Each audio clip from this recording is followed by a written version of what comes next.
পূর্ণতার অনুভব করো। যখন শূন্যতার অনুভব হয়, ওই পূর্ণতার অনুভব। কেমন যেন শূন্যতার অনুভব, কেমন যেন হারিয়ে হারিয়ে গেলে, কিছু মনে পড়ছে না, কেমন বোকা বোকা লাগছে।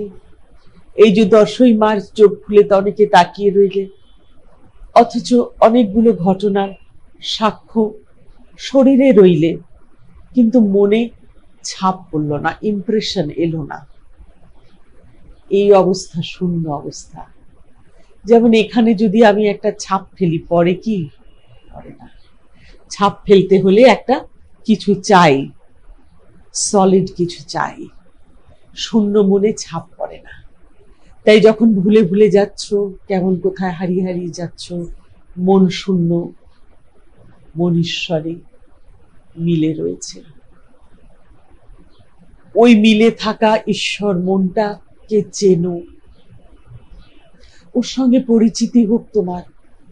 তোমার মধ্যে যে মন ঈশ্বরে যুক্ত হয়, গুরুতে প্রণীত হয়, সেই মনকে চেনো, সেই মনের সাথে থাকো।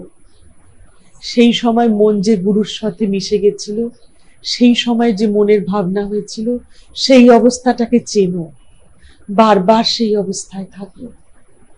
তাকে গুরুর সাথে থাকা বলে। হয় না তো? তাই জন্য সিডি শুনতে বলি কথার।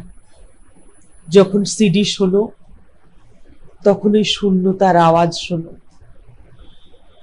তোমার হেল্প হবে শূন্যতায় পৌঁছানোর।